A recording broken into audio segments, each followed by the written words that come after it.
we can't get the nutrients we need to thrive from diet only. So we'll set up a hypothetical situation. If somebody's having an omnivore diet, including a lot of these nutrient dense foods that we've talked about on the list, and say they're even having some organ meats through supplementation or cooking them or having them raw as part of their diet, what supplements on top of that do we need to start thinking about? Yeah, it's a great question. One of the most notorious um, answers to that is vitamin D. So vitamin D is, historically speaking, our ancestors got it from sun exposure, especially because they were typically living at equatorial latitudes, where they had more sun exposure before we dispersed across the planet. Um, but even then, once we did disperse, we were living outdoors and we had more exposure to sunlight than many of us do today when we're living mostly inside. So vitamin D comes to mind. Magnesium, also over 90% of people don't get enough or don't get optimal levels. Um, uh, Choline, some statistics suggest that almost 100% of Americans are not getting enough choline. It's a very important nutrient for neurological health. 89% of people fall short of the optimal intake of retinol, vitamin E. Retinol or vitamin A intake is like in the 60s or 70%. EPA and DHA, often people fall short. Seafood consumption is pretty low in the U.S. and particularly with the cold water fatty fish that contain the highest levels of EPA and DHA. A lot of people don't eat much of that. Um, then it becomes kind of situational and dependent on the diet too. You can have a lot of people who are not getting much vitamin K or vitamin K2. There's not a ton of foods that have vitamin K2 in the diet, and the conversion of K1 to K2 can be low. Zinc deficiency is relatively common. Iron deficiency is still one of the most common nutrient deficiencies worldwide. I just actually wrote an email to about a study that came out from where was it? It was an industrialized country, a Western country, and they found that 1 in 10 women actually had iron deficiency anemia, and 1 in 12 men, which is an astronomically high number of people. And that's not just iron deficiency. We're talking iron deficiency. There are 4 stages of iron deficiency, and iron deficiency that is severe enough to cause anemia is the fourth and final stage of iron deficiency. And so we're talking about 1 in 10 women who have severe enough iron deficiency to develop anemia. That's suggests that much higher percentage of women have iron deficiency. And again, this was Ireland, excuse me. So yeah, this is a highly developed country, relatively wealthy country, and we're still seeing rates that high for iron deficiencies. So even though we can get some of these nutrients from diet, I'll go back to the very first question you asked me, which was why, is diet enough? And I briefly answered it, but I'm going to expand on that a little bit now, just to give people an idea of what the issues are. So number one is the decline in soil quality. And this is different than saying that the nutrients are no longer present in the soil. There certainly are cases where the nutrient value has, the value of a particular nutrient has declined over time in the soil. And, an example of that would be magnesium. If we go back, like a few decades, you can see that the amount of magnesium in soil from like 1940 to 1991 decreased by 24% in vegetables in the US. And in the UK, the decline was closer to 35% over that period. So there definitely has been a decline in the level of nutrition in soil.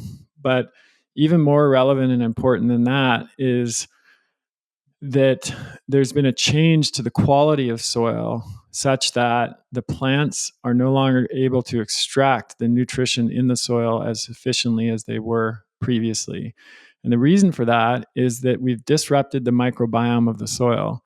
So, Jesse, we've talked about the human microbiome and the importance of the microbiome to human health, but the soil also has a microbiome. There's also trillions of microbes that live in a handful of soil, bacteria, yeast, all kinds of different microorganisms, and the delicate balance of those microorganisms determines a lot about the health of the plants that grow in that soil. And one of the things it determines is how much nutrition the plant is able to extract from the soil that it's growing in.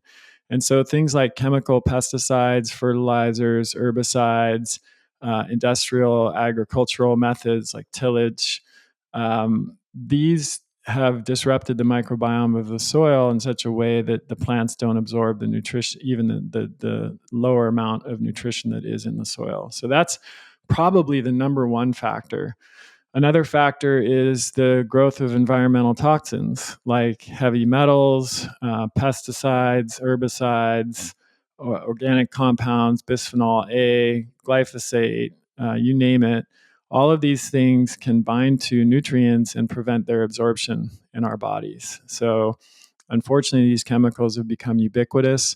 And even with a healthy diet, we can't really avoid them entirely. Another factor is the rise of chronic disease. So we know that 6 in 10 Americans have a chronic disease now, 4 in 10 have multiple chronic diseases. And chronic disease has a double whammy effect on nutrient levels. On the one hand, it increases the demand for nutrients because chronic disease is a stressor. And when our bodies are under stress, they actually need more nutrition than they do when they're not under stress. On the other hand, chronic disease decreases nutrient absorption. So we see this in all kinds of chronic diseases, not just gut conditions like IBS or inflammatory bowel disease, but even obesity has been shown to decrease vitamin D absorption. This is why people who are obese or overweight often have to take much higher doses of vitamin D as a supplement to obtain similar blood levels to someone who is lean and not overweight or obese. Another factor is medications. We touched on this briefly. There are numerous medications which are extremely common, particularly as people age, that interfere with nutrient absorption. These include PPIs, proton pump inhibitors, which are drugs that suppress stomach acid production. Well, guess what? We need stomach acid to absorb nutrients from our food. So when you suppress stomach acid production, then you see a pretty significant decline in nutrient absorption. Ibuprofen and NSAIDs will do that as well. Drugs like metformin are notorious for causing B12 deficiency. So there's a very long list that of medications that do interfere with nutrient levels. And I could go on, but for the interest of time, I'll stop there.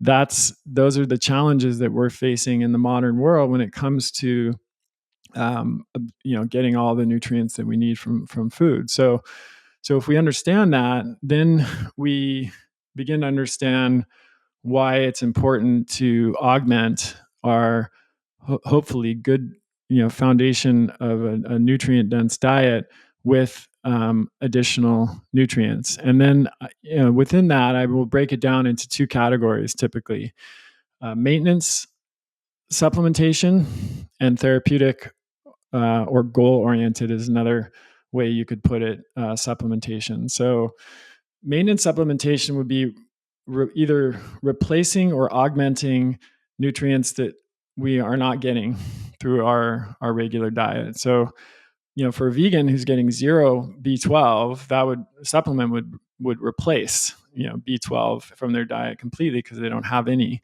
Or likewise, if they're not eating any preformed long chain omega-3 fats like EPA or DHA, taking a fish oil or a DHA supplement if they're maintaining their vegan diet would replace entirely DHA because they don't have any. But in many cases, it's more augmenting, right? So you could have someone who they might be getting small amounts of vitamin D from eating cold water fatty fish or pasture raised egg yolks or something like that, but they're not getting enough typically to meet their needs. So supplementing with vitamin D might be beneficial. Similarly, they might want to take vitamin K2, especially if they have any concerns about cardiovascular health or bone health, because it's really important for both of those things. And they might be eating some K1 or even some K2 in their diet, but perhaps not enough to meet the needs. I mentioned before, Jesse, from the study that we've come back to several times, the most common micronutrient deficiencies are iron, zinc, folate, vitamin A, calcium, and B12 worldwide. But I would also add magnesium, vitamin E, EPA, and DHA, and choline and vitamin D to that list. So those are the nutrients that people should be considering the most. And this is why one of our first products that I formulated for Adapt Naturals was a multi, but it was not a typical multi because it contains the naturally occurring bioidentical bioavailable forms of most of the essential vitamins and minerals that we need. But it also contains phytonutrients, those plant-based nutrients that I mentioned that we also need for optimal health and well-being, as well as amino acids and enzymes and things that support overall physiology. And it contains them in doses that are actually going to move the needle rather than just these tiny amounts that you often see in like generic multis at Costco and GNC. So I think a multi like that can make a lot of sense for people in that maintenance category. Another option, another idea is like if you're eating a healthy diet, but you don't eat a lot of seafood for any number of reasons, then you probably would benefit from supplementing with fish oil. That also falls into the maintenance category because you're trying to replace or augment a nutrient that you could be getting from the diet, but you aren't otherwise. Then if we talk about like goal-oriented or therapeutic supplementation, that opens up a whole different category of supplements. So for example, we have a product called BioVail Colostrum Plus that has colostrum, lactoferrin, and beta glucan. All of these nutrients powerfully support gut and immune health, but they're not nutrients that you would necessarily get in your day-to-day routine. I mean, if you were breastfed, you had colostrum, but only for a few days when you were a baby. Most people don't go around just eating colostrum normally.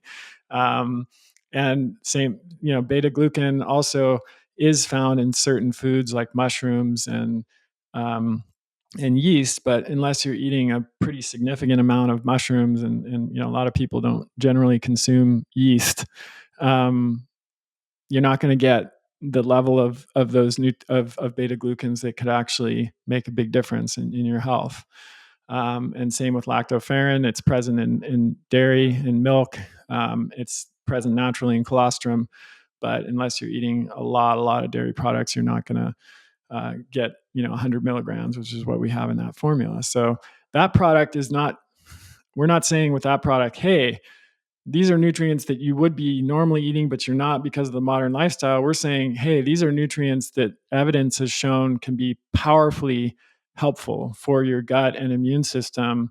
They're natural, they're safe, they're well tolerated, they're sourced ethically. It's pasture from colostrum from pasture raised cows, etc. We're checking all the boxes, but you're going to take this supplement because you're trying to achieve a certain goal, right? You're trying to improve your gut health. You're trying to improve your immune function, whether you're talking about increasing your defense against pathogens or helping to balance and regulate like a hyperactive immune response. You're trying to get to a certain outcome, right, with that kind of supplement. Likewise, another product is like BioVail Myco is a blend of 8 superfood mushrooms. Yes, some of them you can eat in your diet, like maitake and shiitake, even some other mushrooms like turkey tail, but There are other mushrooms in the formula like reishi and chaga.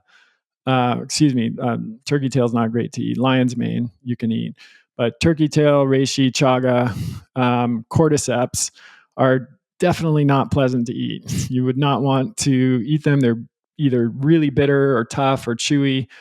Or in the case of cordyceps, if you know what it is, it's a fungus that grows out of a caterpillar. It's completely disgusting when you learn what it is.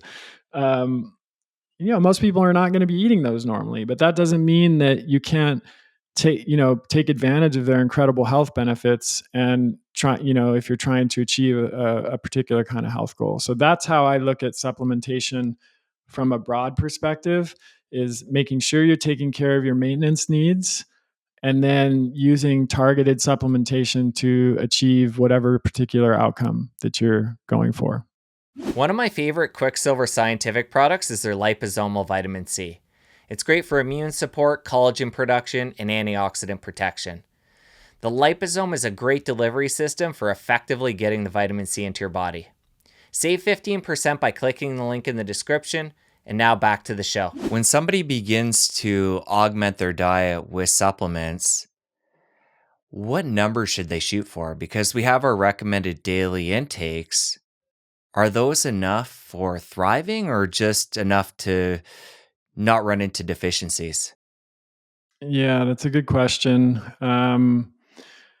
Again, it depends on the situation. I hate to keep saying this, but it is the answer, and it's tricky when you're, in the situation that I'm in as a clinician who has worked with people one on one for many many years, and then um, as the founder and then chief formulator for Adapt Naturals, I'm in a different role where I'm trying to come up with doses of in the supplements that will be broadly applicable to the greatest number of people, understanding that there's still a lot of intra-individual variation in terms of what doses people need for optimal health. um, I think as a general comment, addressing your question, is the RDA enough? Should we just look at the RDA?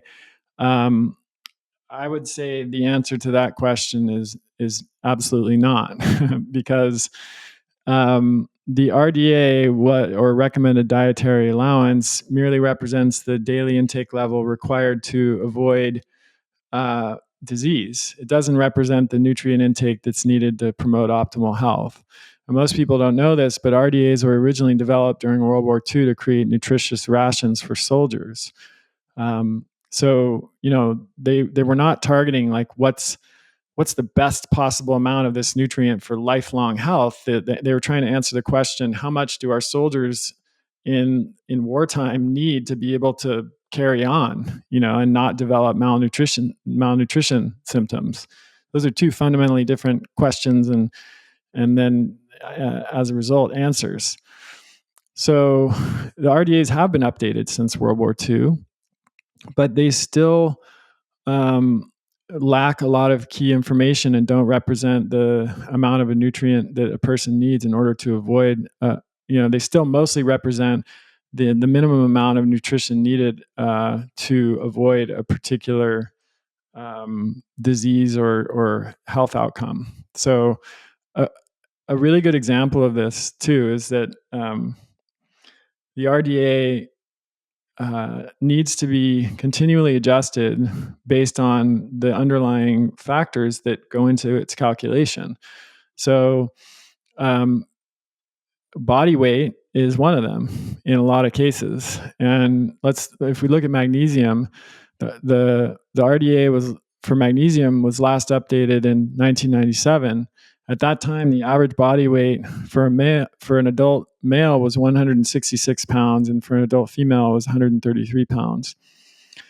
In 2021, researchers published a paper arguing that the RDAs for magnesium are way out of date and need to be updated because the average body weight in the US during that relatively short period has changed dramatically. So, for example, the average body weight for an adult male is now 196 pounds instead of 166. So that's a 30-pound difference in, basically a little over 30 years. And then you have the average body weight for a female went from 133 pounds to 169 pounds. That's an even greater increase.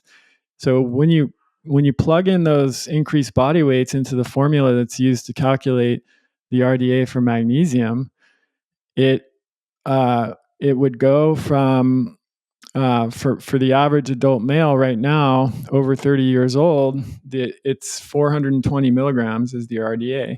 But if you use that revised body weight, it actually goes up to 575 to 657 milligrams a day. That's a dramatic increase in the RDA. And for a female, the RDA right now is 320 milligrams. If you use the revised body weight, it would go up to 467 to 534. Again, a very dramatic increase. So this information is out there if you know where to find it, but most doctors aren't aware of it. And so they're just saying that, and supplement companies even aren't aware of it. And so they're just providing doses according to the RDA. Well, we just learned of one example where if you were to actually recalculate the RDA based on average body weights now, the amount that is still not the amount for optimal health, is still just the amount to avoid disease would be, a couple hundred milligrams higher than what the RDA is now. And so when I formulated Adapt Natural supplements, I don't just look at the RDA. I look at this original research, current published research, to tell me what the optimal dose is for most people to be able to not just survive, as you pointed out, Jesse, but to thrive, to live a long, healthy life and be able to do all the things they want to do and accomplish their goals, whether those are mental, mental health, physiological health, productivity, writing that book they always wanted to write, or being able to play with their kids well into their or grandkids or great grandkids well into their 90s, just to live a really rich and rewarding life. Earlier, you mentioned Costco, and this gets me thinking about supplement quality. And obviously, your supplements are of the highest quality because this is something you're passionate about in your life. But for somebody who isn't going to go and get your supplements and maybe buying things at places like Costco or health food stores, talk about that continuum of quality and how that impacts what we're getting. Yeah. Unfortunately, the supplement business is very big business, is, worth hundreds of billions of dollars as an industry. And there are a lot of people who enter the market with, maybe not the best motivations. It might be more of a profit motive than coming from a place of truly wanting to help people. I didn't start in supplements. I started in being a functional medicine clinician. I suffered from a severe debilitating chronic illness myself for many years that took me a long time to recover from. And that was actually what led me into my career in functional medicine. I was not the kid who grew up saying I wanted to become a doctor. I was led to this from my own challenges and knowing how hard it can be to recover your health and vitality. And then after 15 years of treating thousands of patients, and then ultimately starting a training institute and training over 2,000 healthcare practitioners in more than 50 countries around the world, I wanted to find a way to leverage the knowledge that I had gained in that experience in a form that could be accessible to even more people, because there's a limit to the number of people I can see as a clinician. And even we could see in my clinic where we had multiple doctors working in the clinic is still only going to be able to affect a small percentage of the population. And so I came to this from that background and that perspective of just knowing what really works, really wanting to help people with premium high quality ingredients and products. Whereas a lot of the supplement companies out there were started by business people that see it as a good opportunity to have a profitable business. And there's nothing wrong with that. And that doesn't mean that there aren't companies out there that have that as a background, those origins that aren't making good products. But it does mean, unfortunately, that there's a lot of bad products out there. And it's very easy to cut corners in the supplement world without people knowing it necessarily, because they don't know what to look for and they don't know the right questions to ask. And if you use cheaper, inferior materials, and you don't bother to do third-party testing or validation, for example, you're going to save money because the cost of your product is going to be lower, and that's going to increase your profit margin. And that's just how it works. But at Adapt Naturals, we continually and have always made choices where we sacrifice some bottom line profitability just to provide a product that we know is of the highest quality and is going to actually benefit people, make them healthier, not cause any problems down the line, and just be the best possible product in whatever category that we're entering into. So that's always been my perspective. And I think in general, whether somebody chooses a product from us or another supplement company, I would look for companies that have that kind of pedigree of, maybe were founded by someone with a clinical background and are, demonstrably using the highest quality products that they can, or ingredients that they can in their products. Chris, I know you got to go, but we'll end on this. There's a handful of supplements that I can think of out there that have controversy around them. And they're supplements that I'm either currently avoiding or have avoided at different times. We don't have time to get into a lot of them, but two I'd like to hear your opinion on before we go is iodine and calcium. How do you feel about supplementing with these?